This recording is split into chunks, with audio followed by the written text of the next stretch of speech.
Halo, assalamualaikum warahmatullahi wabarakatuh. Selamat bertemu kembali para aktivis ekstra jurnalistik Sekolah Bumi Pancasila.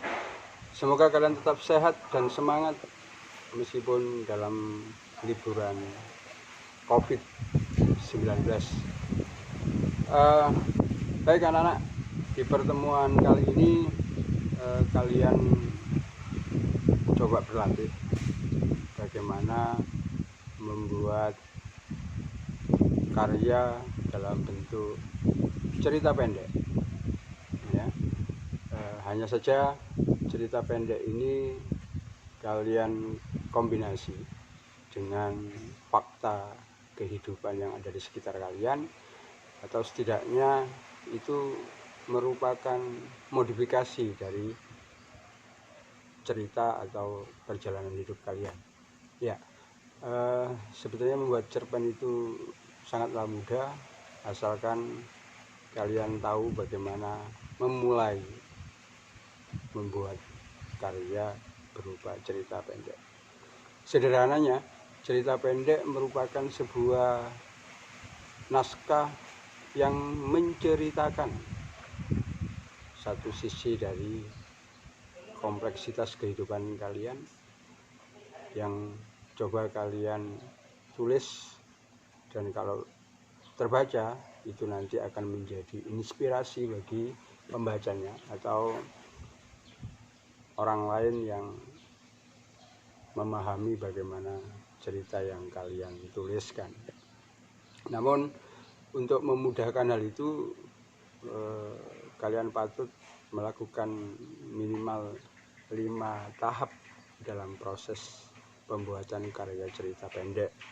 Terutama kalian adalah anak-anak muda, kalian adalah pelajar yang penuh semangat, dan tentunya variasi kehidupan kalian sangatlah banyak. Kalau dihitung di SMA saja paling tidak kalian sudah setahun menjalani kehidupan di sekolah. Oke, 5 hal yang saya maksudkan tadi. Yang pertama, kalian sudah mencoba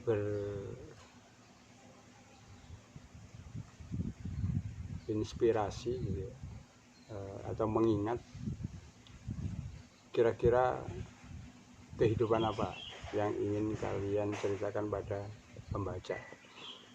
Satu saja titik fokus kehidupan itu, meskipun anggap saja temanya tentang cinta misalnya, tapi kalian bisa mengambil subtema atau topik-topik yang spesifik terhadap permasalahannya. Misalnya bagaimana cara kalian mengungkapkan rasa cinta pada seseorang, bagaimana kalian menerima atau menolak ungkapan rasa dari orang lain, atau bahkan bagaimana pernik-pernik dari mulai romantisme hingga fakta perselingkuhan dalam komitmen kasih sayang itu. Tentunya kalian memiliki imajinasi tinggi untuk hal itu. Nah, tentukan temanya dulu yang spesifik, itu langkah pertama. Nah, selanjutnya di langkah kedua, ingat langkah kedua, kalian mencoba membuat kerangka pikir. Meskipun itu cerita pendek, tapi kalian harus membuat kerangka pikir supaya apa? Supaya kalian tahu alur cerita kalian. Alur cerita kalian mau kemana, dimulai dari mana, atau siapa yang akan menjadi tokoh di cerpen itu. Maka kalian harus bikin kerangka pikirnya dulu. Kenapa harus bikin kerangka pikir? Karena setidaknya kalian akan dimudahkan ya, akan dimudahkan ketika mendeskripsikan masing-masing kerangka pikir itu secara runtut dalam cerita pendek yang akan kalian buat. Itu langkah kedua ya. Ingat, kerangka pikir akan menentukan bagaimana nanti sistematis atau tidak dari alur cerita pendek yang kalian bikin, atau paling tidak mampu nggak mengungkapkan masalah yang sudah ditentukan di tema tadi. Itu penting sekali gitu ya. Nah, yang ketiga, kalian harus punya setting area. Artinya setting area itu cerita itu terjadi di mana, bagaimana perpindahan dari lokasi A ke lokasi B, ini sebagai setting yang akan memberikan variasi dalam cerita pendek kalian. Karena tempat itu juga berpengaruh dalam tatanan cerita yang kalian deskripsikan. Tempat juga memberikan simbol tersendiri di dalam cerita yang kalian tulis, sehingga akan menarik untuk dibaca dan dimaknai atau diambil kesimpulannya di akhir cerita itu. Nah, itu yang ketiga. Yang keempat, anak-anak, faktor yang keempat yang perlu kalian perhatikan adalah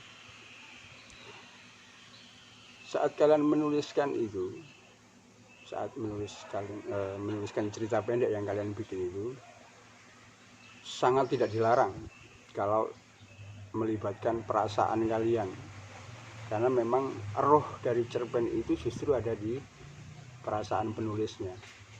Mengingat ini adalah tahapan kalian berlatih.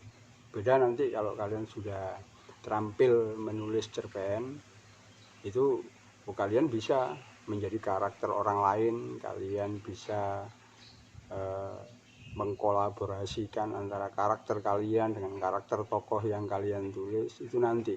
Tapi dalam tahapan belajar, kalian tidak akan mudah untuk melepaskan ikatan perasaan atau pikiran kalian pada satu cerita.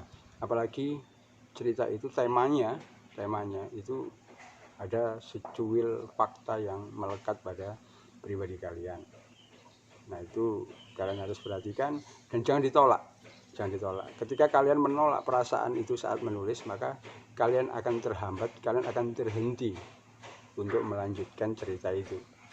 Dan yakinlah bahwa perasaan yang kalian tuliskan itu akan menjadi sesuatu yang berbeda, nilai-nilai kata-katanya ketika itu nanti dibaca orang lain.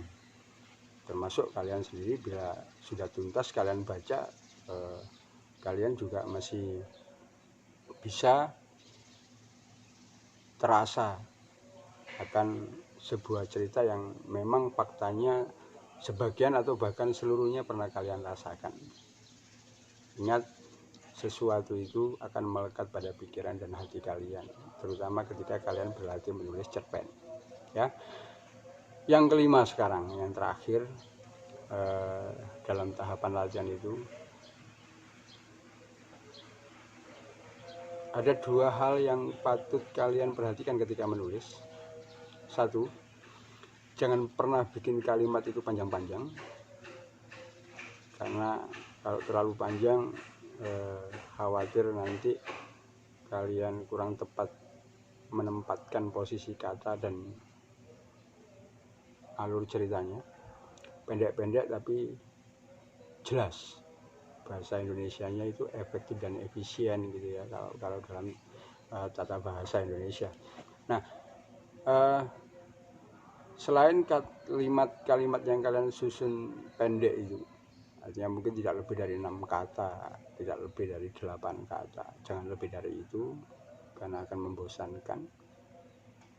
Maka perhatikan penggunaan tanda baca maupun kata-kata yang ada hubungannya dengan ungkapan seseorang, tutur kata seseorang, ucapan seseorang, celetuk seseorang, dan macam-macam. Nah, ini antara penggunaan tanda baca antara koma, tanda pembuka, tanda penutup, tanda seru, tanda tanya, dan macam-macam, kalian harus memahami etika penggunaan simbol-simbol itu dalam kalimat bahasa Indonesia yang baik dan benar. Nah, ketika kalian bisa melakukan itu, kemudian mengkombinasikan 5 hal yang mendasar tadi, tentunya cerita pendek yang akan kalian buat akan sangat menarik, dan itu adalah awal sebuah karya, dan karya itu tentunya akan sangat berpeluang dan bisa kalian kembangkan di kemudian hari. Pastinya membuat cerpen bisa dikonotasikan membuat cerita, menuliskan kembali cerita kehidupan yang pernah kita alami. Percaya atau tidak, dari situ kita akan mudah membuat sebuah cerpen. Tapi ingat, ketika kalian membuat cerpen, maka yang perlu kalian pahami adalah kelugasan dalam membuat bahasa. Pastinya bahasa kalian adalah bahasa yang digunakan oleh anak-anak seusia kalian. Jadi lebih komunikatif, lebih bisa interaktif, dan kalian bisa mengungkapkan kata-kata itu seperti kalian berbicara dengan teman-teman sebaya kalian. Oke, aktivis jurnalistik SMA Bumi Pancasila, mungkin tip mendasar itu yang bisa saya sampaikan di kesempatan ini.